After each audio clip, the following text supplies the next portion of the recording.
right. Well, good morning, everybody, and thank you for being here today to talk about our effort at the Florida Department of Agriculture and Consumer Services to phase out the use of polystyrene foam for food packaging across our state. I'm so fortunate to be joined here today by Palm Beach Gardens Mayor Rachael Litt, Jupiter Inlet Colony Vice Mayor Chip Block, and Christine Stapleton from representing Surfrider Foundation. We are here today because we all understand the impact of polystyrene use on our environment and, by extension, on our economy. Polystyrene packaging, like styrofoam, may be convenient, but it doesn't mean it is safe for our health, good for our environment, or the best available option. Studies have shown that chemicals with polystyrene foam may be linked to cancer, vision, hearing loss, birth defects, respiratory irritation, and damage to the liver, to our kidneys, spleen, among other health impacts. And these polystyrene products may take more than 500 years to decompose and take up to 30% of landfill space, continuing their negative effects long beyond their lifetime. As both the Consumer Protection Agency and Food Safety Agency for the state of Florida, we want to seize the opportunity to help our consumers and companies make the responsible, proactive change for not only today, but for tomorrow. In September, we announced that we start our rulemaking process to phase out the use of polystyrene food packaging at our over 40,000 grocery stores, markets, convenience stores, and other businesses that our department regulates. Today, we're sending our rule to the legislature with the hopes they will take it up and ratify it as soon as possible. And I was pleased to see Governor DeSantis this week talking about how to make our state more resilient in the face of climate change, even if he won't call it that. Maybe with his newfound interest in sustainability, he will help my department with the legislature to get this passed, and I welcome his partnership. So, what is it that we're aiming to do? Our vision to have a regulated business begin for the first time annually reporting the amount of polystyrene sold and distributed each year, and then begin a phase-in reduction of the amount of polystyrene food packaging that can be used with the goal of reaching zero within this decade. We've had Floridians all over our state express their support for this and thank us for taking this monumental step for human health and food safety. This is a big change, but again, it's not one that we're doing alone.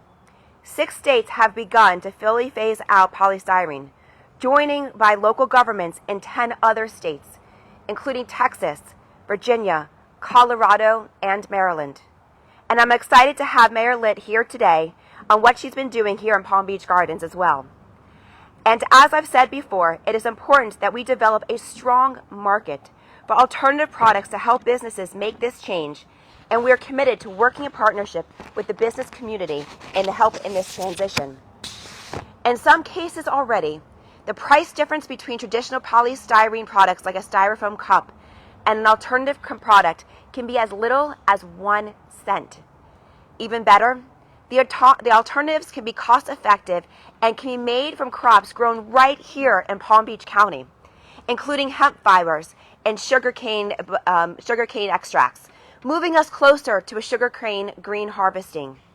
Working together, this is a huge opportunity to create jobs at Florida businesses using Florida-grown crops to create next-generation products that are made right here in the state of Florida. Phasing out polystyrene will spur innovation, create opportunity, reduce harmful chemicals, and improve consumer health. I'd like to now turn it over to Palm Beach Gardens Mayor Rachael Litt to talk about her city's efforts in this space and why it is so important to have done this statewide. Good morning. I'm Rachael Litt, Mayor of the City of Palm Beach Gardens, and I'm also Vice Chair of the Palm Beach County Water Task Force. I'd like to thank Commissioner Fried for inviting me to join her and my esteemed colleagues here this morning for this important announcement. At roughly 60 square miles, the City of Palm Beach Gardens has the distinction of being the largest city by landmass in Palm Beach County. That landmass is also over 50% green space. Our residents enjoy an exceptional quality of life that resulted in the Florida Chamber declaring us the best Florida city in which to live in 2019. Our residents enjoy beautiful golf courses, both municipal and private, world-class youth and adult sports facilities that draw national and international teams and players, and then there are our 17 parks. The economic impact generated by recreation and tourism, even during the pandemic, was close to $10,000 a year.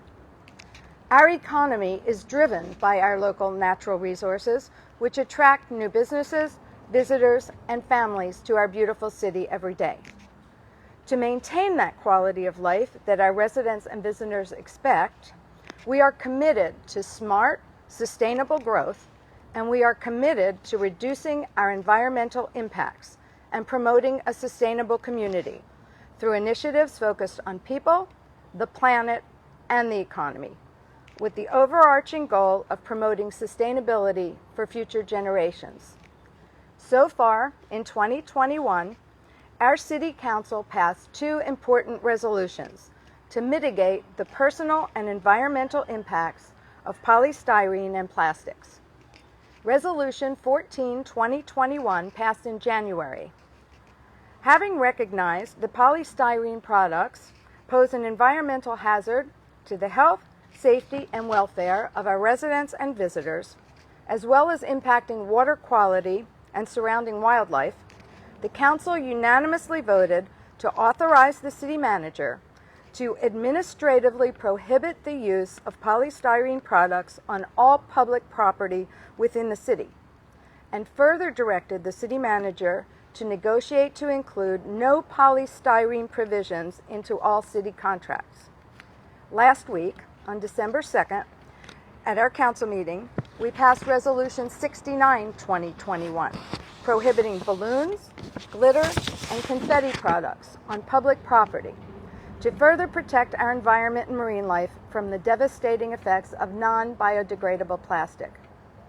A statement encouraging the reduction of sale and use of all polystyrene products, balloons, and glitter by residents and businesses within the city was also included with both resolutions.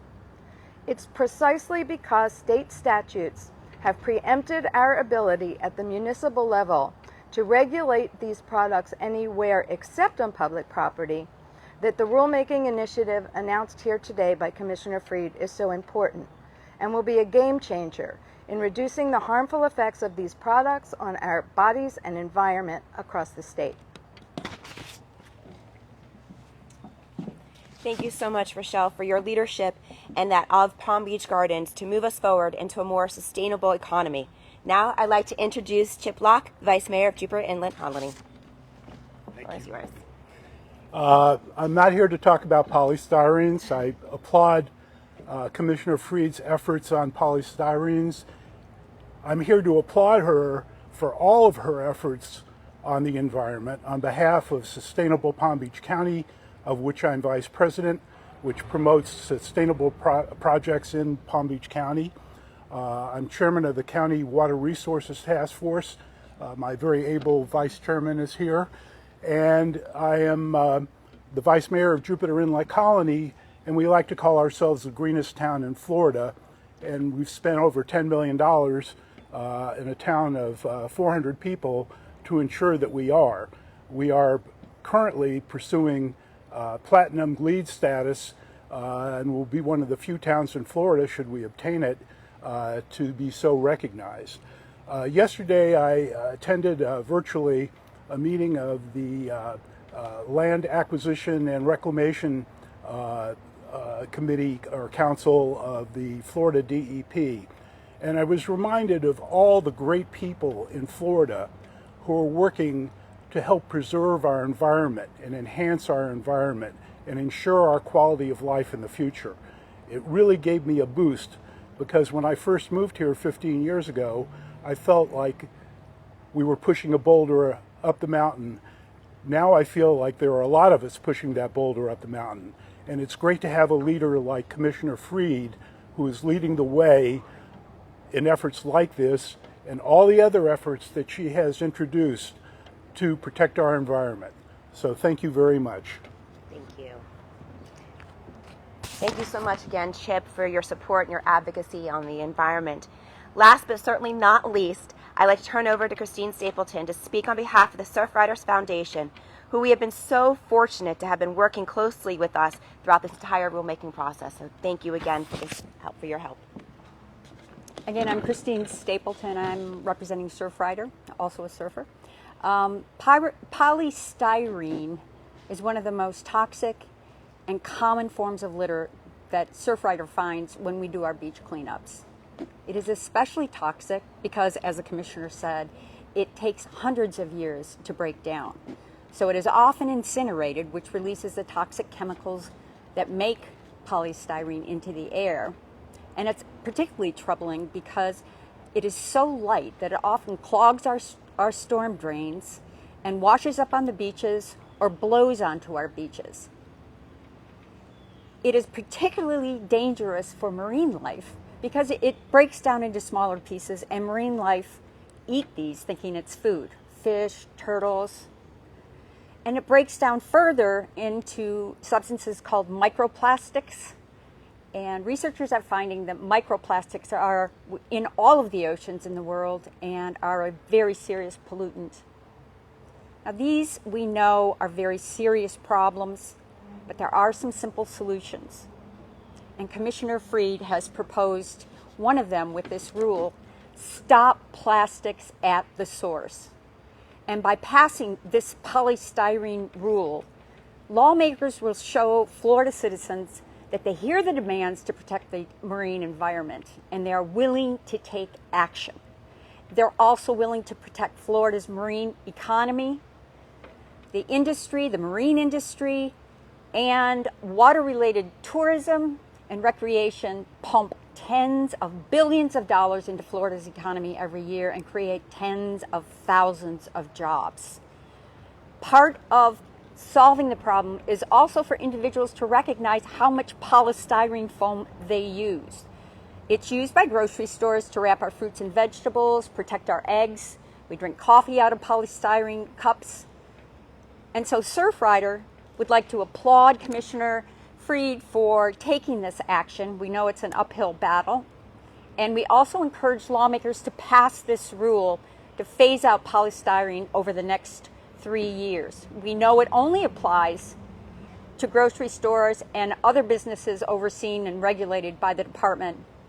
But restaurants, many of them are already voluntarily participating in Surfrider's Healthy Oceans program, and we encourage more to do so. So today we would like to thank Commissioner Fried for her efforts and encourage lawmakers to pass this rule. Thanks. Thank you again, Christine, for those words and for all of your help. And help us shine a light on just what it means for our communities, for our economy, and most importantly, for our environment. I'm so thankful to have all of you here with me today, and it's been great to see the continued support for this initiative that we've made stops all across our entire state. And with it being sent to the legislature today, I again want to encourage the legislature to take up this rule and pass it for our health, for the health of our communities, the health of our environment, and the health of our economy. Now I'd like to take a few questions. For these businesses who, it's going to be phased out in percentages, right, yearly. For the businesses that don't comply, what's in store for them? Well, that's part of our rulemaking, that there is some teeth in it as far as complying with it. You know, we obviously oversee them, and so we have a regulatory oversight and authority. So there will be some, penalties pertain. But our goal is to work with these businesses. That's why they've had a seat at the table. They've been to our rulemaking process. We've shown them alternatives. We are encouraging entrepreneurship to come into our state, to be building out this line of products. We know that they're available. For over 100 years, these alternative products have been out there. So our goal is that we're working in conjunction with them, that there won't be businesses that will have that issue because they're excited about these opportunities. They see this as a way to save the environment. Their customers are demanding this. And so hopefully we have complete buy-in from all of these, and that won't ever be an issue.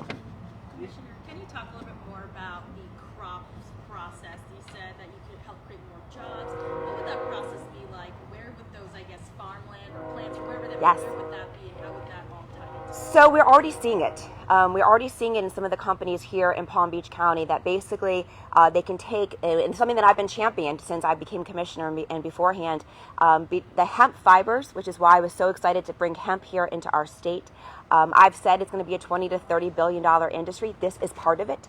That by using and growing the hemp fibers for industrial purposes, which we already have, 10,000 jobs in the hemp industry, 25,000 acres already in our state that have been applied for growing purposes. So they can be grown anywhere, whether, again, it's sugar cane, whether it's hemp or other products. And then it's the processing. They take these fibers, they have processing plants, and then they use them, they take the end of the fibers, and they create basically products that then can be used just like you would make hempcrete and using the concrete hemp instead of that. So we already see processing plants opening up here in the state. Hopefully this rule and showing this movement in this industry will get more industrial hemp growers into our state. We'll get more processing plants in our state to be developing these products. Piggybacking off of that, do you have an estimate on how many jobs that could bring? I mean, look, in year one, we created 10,000 jobs already in the hemp industry. And so knowing that the styrofoam, just think about how much styrofoam that we have in our state. We have 40,000 different entities that use it. And so if you're talking about 40,000 different entities that are starting to phase it out, how many more people are going to come in and be able to replace these? I mean, we're talking thousands and thousands of jobs between the actual cultivation side, then the processing side, the distribution side, the R&D side. I mean, there is just such an unlimited amount. But again, year one, we already created 10,000 jobs. I'm thinking it's going to quadruple that at least. So have you gotten any pushback on this? What is the argument with it? The only argument that we have heard is obviously the cost and making sure that there is enough of supply to go after the demand. And so that's why we're having these conversations now, which is why, it's year one is getting that information from the actual company so then we can start to phase it out. So that gives another year for these types of products and these type of companies and the entrepreneurial spirit, which is alive and well here in the state of Florida, can come here and get ready for that. And so there shouldn't be pushback, but of course, no one likes change. Nobody likes change. And when you're starting to have this conversation, that's it. Making sure that there's an economic almost equivalent, that we're not putting any additional burdens on our companies, which unfortunately would then go down to the consumer. So that's why we have been having them at the seat of the table. See, these are already the alternatives that are here in the state. These are already the alternatives that are out there. They're just as cost of effectiveness. Let's start doing this together. I know it's hard to pinpoint a specific time or day or year that we can finally see some changes to the environment, but what's your ideal timeline? So it gets to the governor's desk, he signs it, then when? It actually doesn't, that's not how, so basically the way the process works is that we finish our rulemaking process. Today, I signed off on our rules yesterday, and so again, we had rulemaking hearings all over the state, getting input for stakeholders. Now the rules go to the legislature for ratification, and so then they're ratified. And then hopefully at that point, we then have, again, that year to start gathering the information so that we're hearing from the businesses of exactly how much they're using, and then we can start phasing out per our rule. So hopefully within a year, we'll start seeing some of that rollout of the phase out of it. Could I just mention something real quick about Please. the commissioner's efforts here on accountability? One of the most important things that we see in the rule that's kind of been overlooked is that the businesses are going to have to report annually how much polystyrene they're using. The public right now doesn't have that information, and we believe that once that information is made public, people will be really astounded at how much polystyrene these businesses are using and how much they are using. So including that in the rule we believe is going to be really beneficial in terms of awareness for the public, and we hope it'll do something in terms of encouraging businesses to stop this. Thanks. Perfect. Hey, Commissioner, just off topic, do you have any comment on that ethics investigation on the income? Yeah, of course. I mean, we made a very strong statement about it earlier this week. It's interesting to have an ethics commission that's appointed by the governor, the Senate president, and speaker, and to think that there have been any other